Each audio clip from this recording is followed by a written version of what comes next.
Hello everyone, welcome to GATE academy plus. मैं हूं वेणुगोपाल शर्मा और मैं आपको पढ़ा रहा हूं फ्लूइड मैकेनिक्स। लास्ट वीडियोस में हमने जो पोटेंशियल फ्लो था उसके सारे uniform flow, source flow, string flow and free vortex flow को हमने डिस्कस कर लिया था। आज हम देखने वाले हैं सुपर इम्पोज फ्लो। तो चलिए आज का वीडियो स्टार्ट करते हैं।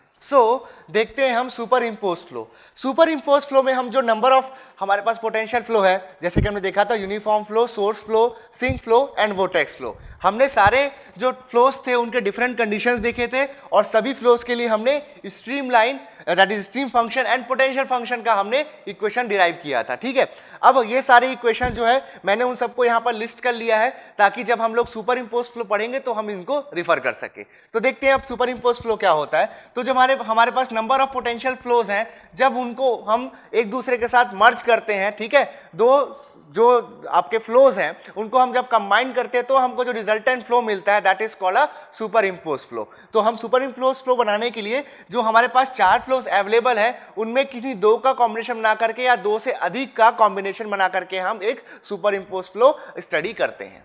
सबसे पहले देखते हैं हम source pair and sink pair. Source and sink pair देखते हैं सबसे पहले। तो सोर्स एंड सिंक पेयर में कुछ नहीं, हम जो दो टाइप के फ्लो थे, one is source flow and second is sink flow, उन दोनों को हमने कंबाइन कर दिया है। सोर्स फ्लो में हम जानते हैं कि सोर्स फ्लो में किसी पर्टिकुलर पॉइंट से जो फ्लूइड होता है वो रेडियली आउटवर्ड डायरेक्शन में इमर्ज होता है। सिमिलरली जो सिंक फ्लो होता है उसमें जो फ्लूइड है वो रेडियली इनवर्ड डायरेक्शन में किसी पर्टिकुलर पॉइंट की तरफ कन्वर्ज होता है, उस पर्टिकुलर पॉइंट की तरफ आगे बढ़ता है वो। ठीक है, so that is a sink flow. अब यहां पर हमने जो सोर्स और सिंक पॉइंट है उनको एक लाइन के अलोंग लिया है। ये line joining source point and sink point जो है उनके बीच उसकी जो लेंथ है दैट इज 2a। अब लाइन को हमने इक्वल डिस्टेंस पे डिवाइड कर दिया है। ठीक है, यहां पर हमने इसका ओरिजिन लिया है o, ओरिजिन से जो O1 है that is source point and O2 जो है दैट इज सिंक पॉइंट, वो इक्वल डिस्टेंस पे है, a जो है डिस्टेंस है। अब यहां पर सबसे इंपॉर्टेंट असम्पशन ये है कि जो strength of source and sink है, मैंने बताया है लास्ट वीडियोस में कि स्ट्रेंथ क्या होता है। स्ट्रेंथ होता है आपका discharge upon 2 pi, Q upon 2 pi. यहां जो Q है that is discharge per unit thickness of plane. ठीक है, जो सोर्स है और सिंक है उनकी जो स्ट्रेंथ है दैट इज सेम, ये हमको यहां पर याद रखना है। अब जो फ्लो फील्ड है, फ्लो फील्ड में मैं एक पॉइंट P एज्यूम करता हूं। जो पॉइंट P है वो सोर्स से R1 डिस्टेंस पे और सिंक से R2 डिस्टेंस पे है। सिमिलरली ये पॉइंट P जो है उसका सर्कमफेरेंशियल coordinate with respect to source is θ1 and circumferential coordinate with respect to sink is θ2। तो यहां पर हमारे पास जो कंडीशन है हमने उसका एक मैथमेटिकल मॉडलिंग कर लिया। अब देखते हैं इसके लिए जो स्ट्रीम फंक्शन होगा और पोटेंशियल फंक्शन होगा वो क्या होगा। जैसे कि मैंने पहले से लिस्ट आउट कर लिया है, हमारे पास सोर्स फ्लो और सिंक फ्लो जो हमने पढ़ा था उसके लिए stream function psi is equal to होता है k theta and phi that is potential function is equal to होता है k ln r। सिमिलरली जो सिंक फ्लो होता है उसके लिए जस्ट अपोजिट होता है। So psi is equal to minus k theta for a sink flow and phi is equal to minus के ln r for a sink flow. तो ये फॉर्मूला हम लोग वहां पर यूज करते हैं। ठीक है, जो हमारा सोर्स एंड सिंक पेयर है उसके लिए मैं लिख सकता हूं साई, जो रिजल्टेंट स्ट्रीम फंक्शन होगा। सबसे पहले मैं स्ट्रीम फंक्शन की बात करता हूं, तो जो रिजल्टिंग स्ट्रीम फंक्शन होगा वो दोनों जो हमारे पास फ्लोज हैं that is source flow and sink flow उनके स्ट्रीम फंक्शन का रिजल्टेंट होगा। So psi that is resultant stream function will be equal to psi one plus psi two, psi one plus साई2।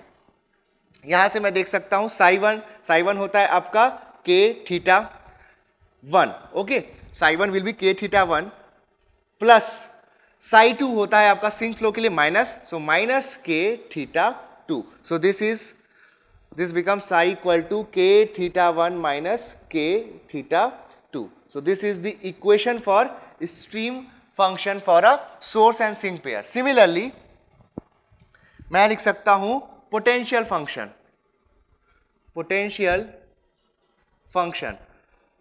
function भी यहां पर आपका दोनों का रिजल्टेंट होगा। तो रिजल्टिंग जो आपका पोटेंशियल फंक्शन होगा that will B phi1 plus phi2।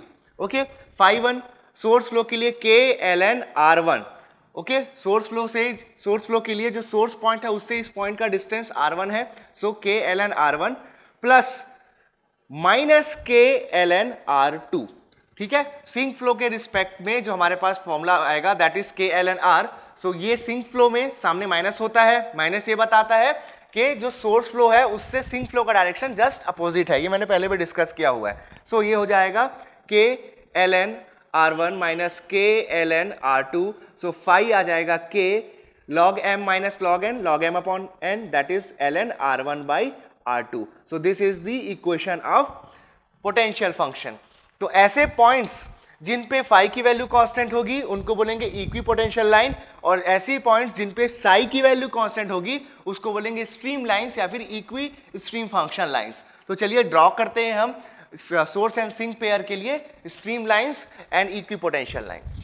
सो हम देखते हैं अब स्ट्रीम लाइंस कैसे दिखेंगे. तो देखिए ये जो आपका डायग्राम है स्ट्रीम लाइंस का, इसमें ध्यान देते हैं हम सोर्स पॉइंट और सिंक पॉइंट से हम जानते हैं कि सोर्स पॉइंट से पॉइंट निकल जो आपके फ्लूइड पार्टिकल्स है वो इमर्ज हो रहे हैं और सिंक पॉइंट की तरफ जा रहे हैं.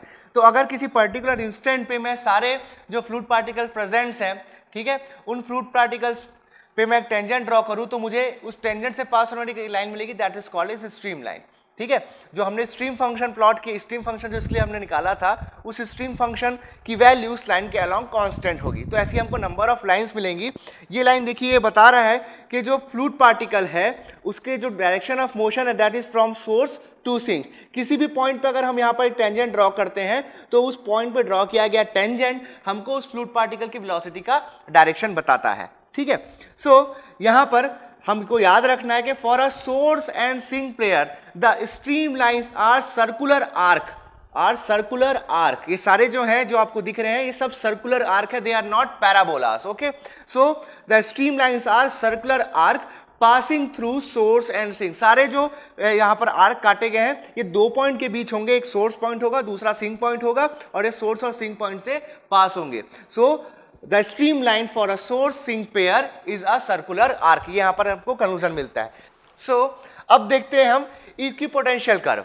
इक्विपोटेंशियल कर्व जो हमको मिल रहा है यहाँ पर वो इसेंट्रिक सर्कल्स मिलते हैं. इक्विपोटेंशियल कर्व्स और equipotential line for a source and sink pair are eccentric circle with center on x axis. अब ये इसेंट्रिक सर्कल क्या होता है इसको समझते हैं सबसे पहले. ठीक है, हम कॉन्सेंट्रिक सर्कल जानते हैं. कॉन्सेंट्रिक सर्कल में जो नंबर ऑफ सर्कल्स होते हैं वो एक दूसरे के अंदर होते हैं. सिमिलरली इसेंट्रिक सर्कल्स में भी जो नंबर ऑफ सर्कल्स है वो एक दूसरे के अंदर होते हैं. लेकिन यहाँ डिफरेंस ये है, कॉन्सेंट्रिक सर्कल में वो जो सारे सर्कल्स होते हैं उनका एक कॉमन सेंटर होता है, लेकिन इसेंट्रिक सर्कल में एक कॉमन सेंटर नहीं होता. तो यहाँ पर हम देख रहे हैं यहाँ नंबर ऑफ सर्कल्स हैं लेकिन सभी का सेंटर अलग है. C1, C2, C3 मैंने यहाँ ड्रॉ किया है अलग अलग सेंटर को शो करने के लिए. यहाँ पर यह ध्यान देना है कि जो इसेंट्रिक सर्कल्स हैं उनका जो सेंटर है वो एक ही लाइन में है, दैट इज कोलिनियर है, और वो लाइन है एक्स एक्सिस. ठीक है, सो हमको अब याद रखना है कि equipotential line for a source sink pair is are eccentric circle with their centre on x axis. So अब देखते हैं हम डबलेट फ्लो. डबलेट फ्लो जो है वो सोर्स सिंक पेयर का ही स्पेशल केस है. अब ये कैसे होता है देखते हैं. हमने देखा था सोर्स और सिंक पेयर में सोर्स पॉइंट हमने O1 लिया था, सिंक पॉइंट हमने O2 लिया था, और हमने देखा था कि सोर्स और सिंक पॉइंट के बीच का डिस्टेंस 2a होता है. ठीक है, साथ ही साथ हमने एक इंपॉर्टेंट अजम्पशन किया था that is strength of source and sink. Strength of source and sink जिसको हम K से डिनोट करते हैं, K इक्वल टू होता है Q अपॉन 2 पाई. ये था आपका सेम, है ना, ये दोनों के लिए सेम था. ठीक, अब सेम प्रॉब्लम में सोर्स सिंक पेयर के प्रॉब्लम में जो सोर्स और सिंक के बीच का डिस्टेंस है 2a वो अगर एकदम छोटा हो जाए यानी कि 2a इज टेंडिंग टुवर्ड 0. ठीक, so in that case point number O1 और पॉइंट नंबर O2 एक दूसरे के बहुत नजदीक हो जाएंगे और उनका स्ट्रेंथ सेम है. तो ऐसे केसेस को जिसमें सोर्स पॉइंट और स्विंग पॉइंट एक दूसरे के बहुत नजदीक हो, साथ ही साथ उन दोनों की जो स्ट्रेंथ है वो सेम हो, तो जो फ्लो फॉर्म होगा that is called a doublet flow. अब डबलेट फ्लो को मैथमेटिकली स्टडी करने के लिए मैंने यहाँ पर सोर्स पॉइंट और सिंक पॉइंट एज्यूम किया है O1 and O2 at a distance of 2a. यहाँ पर जो 2a है दैट इज टेंडिंग टुवर्ड्स 0. ठीक है, अब फ्लो फील्ड में कोई पार्टिकल है P. ठीक, वो आपके O1 से R डिस्टेंस पे है. ठीक, O1 से R plus del R distance पे है और यहां से R डिस्टेंस पे है. ठीक है, पॉइंट नंबर O2 से P के जो डिस्टेंस है that is R, and point number O1 से जो P की डिस्टेंस है that is R plus DR. ठीक, ये जो दोनों पॉइंट है O1 और 2 क्योंकि दोनों नजदीक है, इन दोनों को ज्वाइन कर, इन दोनों का जो एंगल है पॉइंट नंबर P पे दैट इज ये लाइन और ये line that is O2P and O1P, इन दोनों के बीच एक स्मॉल एंगल फॉर्म हो रहा है दैट इज d थीटा. तो अब देखते हैं हम इस कंडीशन के लिए स्ट्रीम फंक्शन की वैल्यू. ओके, स्ट्रीम फंक्शन की वैल्यू देखते हैं इसके लिए. तो हम जानते हैं भाई सोर्स फ्लो और सिंक फ्लो जब आपस में कंबाइन होते हैं तो उनके लिए कैसे हमको स्ट्रीम फंक्शन निकालना होता है। स्ट्रीम फंक्शन जो होता है वो सोर्स और सिंक दोनों के स्ट्रीम फंक्शंस का रिजल्टेंट होते हैं। सोर्स के लिए हम जानते हैं स्ट्रीम फंक्शन होता है साइज इक्वल टू के थीटा, एंड सिंक के लिए होता है साइज थीटा जो होता है वो एंगल होता है। तो सोर्स के लिए यहाँ पर एंगल आपके पास थीटा ही है, ठीक है, और सिंक के लिए जो एंगल है वो थीटा प्लस डी थीटा है। तो लिखता हूं मैं साई इक्वल टू हो जाएगा के इंटू थीटा माइनस के into theta plus D theta, ये होगा। इसको सॉल्व करूंगा तो आ जाएगा minus K d theta is equal to psi, ठीक है। तो मुझे पोटेंशियल फंक्शन की वैल्यू मिल रही है in terms of d theta. Now मैं डी थीटा की वैल्यू फाइंड आउट करने की कोशिश करता हूँ। सो सबसे पहले देखते हैं भाई ये डी थीटा जो है that is a small angle, और ये जो O2C है दैट इज अ आर्क, ठीक है, दैट इज एन आर्क। तो मैं यहाँ पर लिख सकता हूँ angle that is d theta is equal to arc upon radius से, आर्क है आपके पास O2C अपॉन रेडियस R, ठीक है। यहां से मैं लिख सकता हूं O2C is equal to D theta into R. Let us say this is equation number 1। Similarly यहां पर जो राइट एंगल ट्रायंगल है O1CO2, right angle triangle O1CO2, यहां पर मैं लिख सकता हूं sine theta is equal to perpendicular upon hypotenuse, perpendicular यहां पर ये है आपका O2C, so O2C upon hypotenuse that is 2a। So यहां से आ रहा है O2C is equal to 2a sine theta, okay.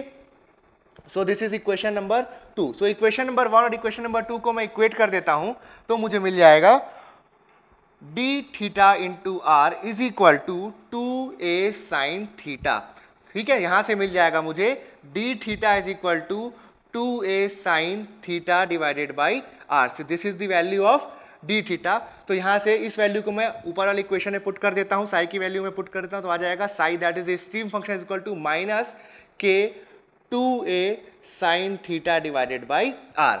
अब मैं जानता हूं k इज इक्वल टू होता है q अपॉन 2 पाई, तो मैं यहां पुट कर देता हूं तो साई आ जाएगा minus q upon 2 pi into 2a sine theta divided by are.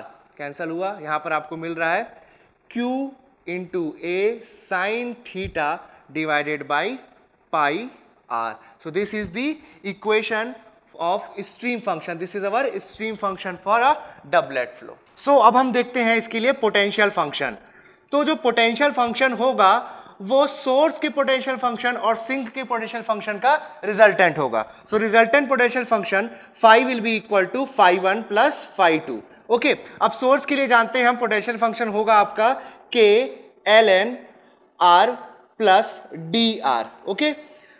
Now जो सिंक के लिए होगा that will be minus, sink के लिए माइनस होता है, so minus K l n r. So this is the potential function for source and sink. अब इनको सॉल्व करते हैं तो देखिए log m minus log n का यहाँ पर फॉर्मूला बन रहा है, के कॉमन निकाल लेता हूं मैं, ये हो जाएगा K log m minus log n that is log m upon n, so l n r plus d r upon r, ये हो गया। सॉल्व करते हैं K l n 1 plus d r by r यहां पर बन रहा है।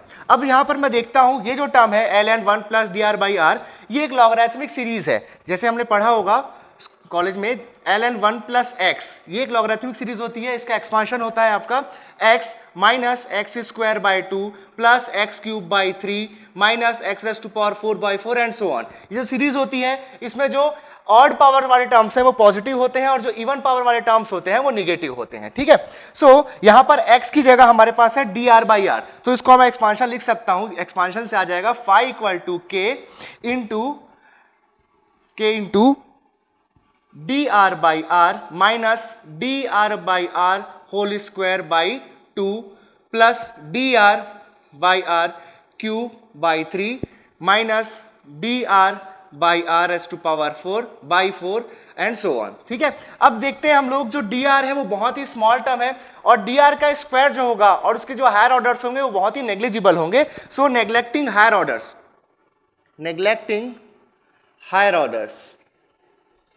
ऑर्डर्स, ठीक है। तो इसको मैं लिखूंगा phi equal to K into d r by r. अब जो फाई की वैल्यू है दैट इज पोटेंशियल फंक्शन की जो वैल्यू है वो डी आर के टर्म्स में आती है। अब मैं यहां डायग्राम में देखता हूं तो डायग्राम में राइट एंगल ट्रायंगल आपका बन रहा है, ठीक है। राइट एंगल ट्रायंगल बन रहा है O1CO2।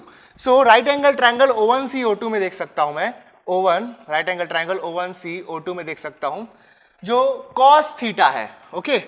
cos theta will, that is base upon hypotenuse, so base upon hypotenuse, that is dr upon hypotenuse O1 O2, that is 2a. Okay, so यहां से dr आ रहा है आपका 2a cos थीटा. तो यहां से मैं लिख सकता हूं जो पोटेंशियल फंक्शन है that is phi equal to लिख सकता हूं मैं k into 2a cos theta by r. Okay, अब k जो होता है k that is the strength. Okay, तो स्ट्रेंथ होता है q अपॉन 2 पाई. k है आपका q अपॉन 2 पाई, तो ये हो गया कंप्लीट. यहां से फाई आ गया आपका q upon 2 pi into 2a cos theta by r. Okay, so हमने देखा स्ट्रीम फंक्शन और पोटेंशियल फंक्शन की value.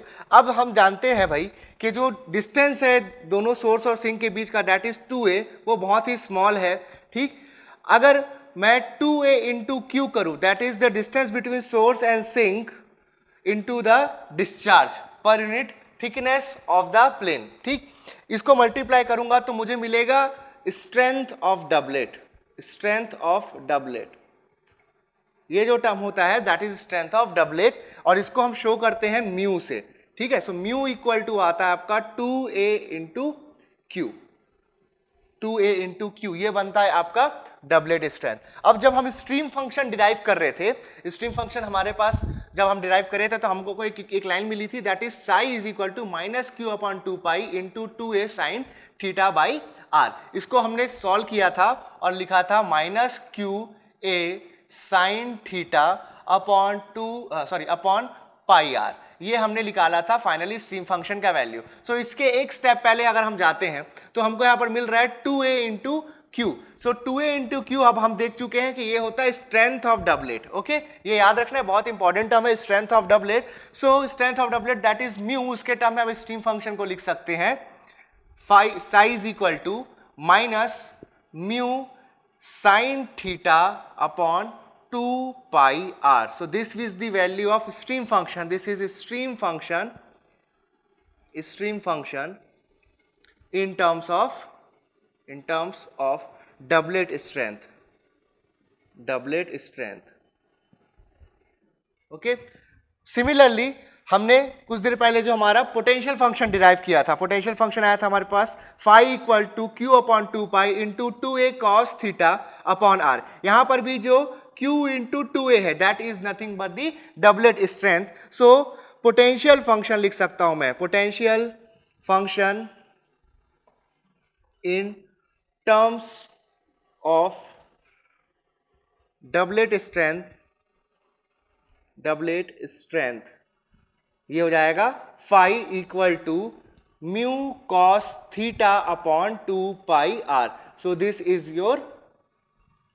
Your potential function in terms of doublet strength. I hope आपको डबलेट स्ट्रेंथ एंड आपको डबलेट फ्लो जो है वो clear हो गया होगा. सो अब हम ड्रॉ करते हैं stream lines and equipotential line for a doublet flow. ठीक है, सो हमारे पास स्ट्रीम फंक्शन है, स्ट्रीम फंक्शन है हमारे पास डबलेट फ्लो के लिए, हमारे पास पोटेंशियल फंक्शन है डबलेट फ्लो के लिए. तो ऐसे पॉइंट जिन पे स्ट्रीम फंक्शन की वैल्यू सेम होगी उनको ज्वाइन करने पे हमको स्ट्रीम लाइंस मिलेंगी. तो हमने देखा है कि जो डबलेट फ्लो है उसमें जो सोर्स और सिंक है वो बहुत ही क्लोज है एक दूसरे के. तो जैसे ही कोई फ्लूइड पार्टिकल सोर्स से निकलेगा आफ्टर ट्रेवलिंग सर्कुलर पाथ, वो सीधा सिंक में जाकर के वहां पर डिस्चार्ज हो जाएगा. करेक्ट. कैसे? हम जानते हैं कि जो सोर्स है, सोर्स से जो फ्लूइड है वो रेडियली आउटवर्ड जाने की कोशिश करता है, और जो सिंक है उसके तरफ फ्लूइड का पार्टिकल जो होता है वो रेडियली इनवर्ड आने की कोशिश करता है. तो जो दोनों का जो रिजल्टिंग मोशन होगा वो एक सर्कल के फॉर्म में होगा, यानी कि जो स्ट्रीम लाइंस हमको मिलेगी वो इसेंट्रिक सर्कल्स होंगी. इसेंट्रिक सर्कल हम पहले भी देख चुके हैं. सो यहां पर स्ट्रीम लाइंस फॉर डबलेट की अगर मैं बात करूं, so stream lines are eccentric circle. They are eccentric circles, eccentric circles जिनके जो सेंटर्स हैं वो वाई एक्सिस में है. ये आपका वाई एक्सिस है और ये आपका एक्स एक्सिस है. So eccentric circles with their centre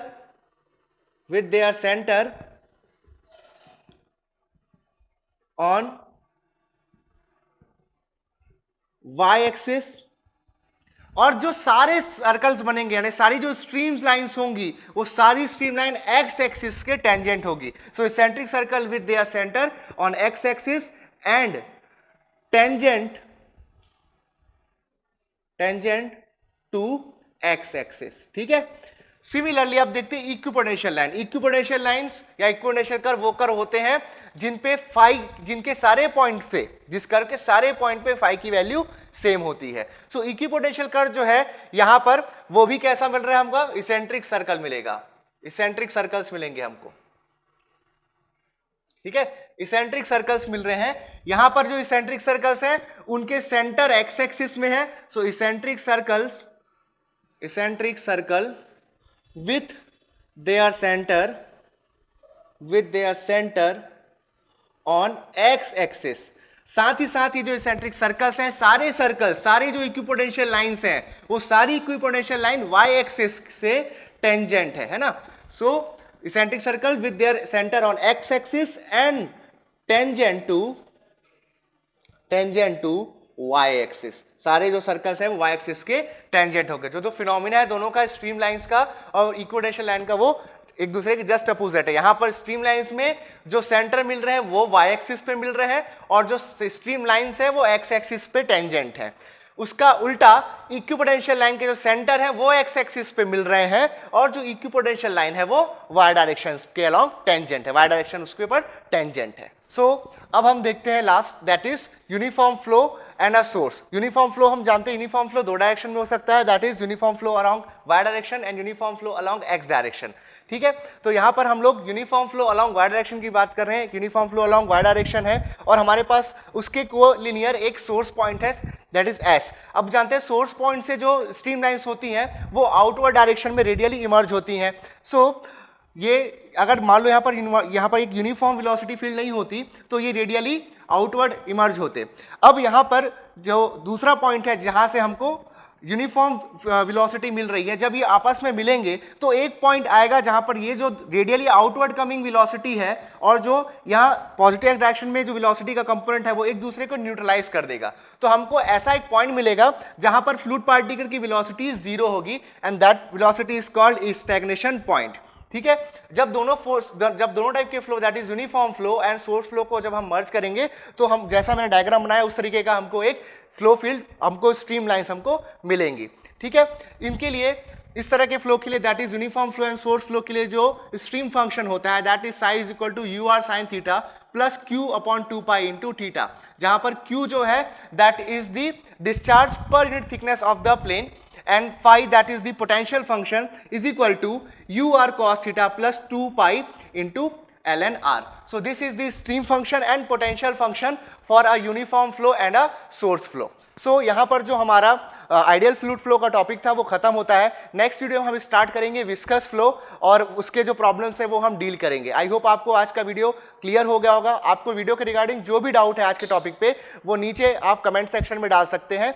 मेरे और मेरे गेट एकेडमी प्लस टीम की तरफ से आप सभी को थैंक यू.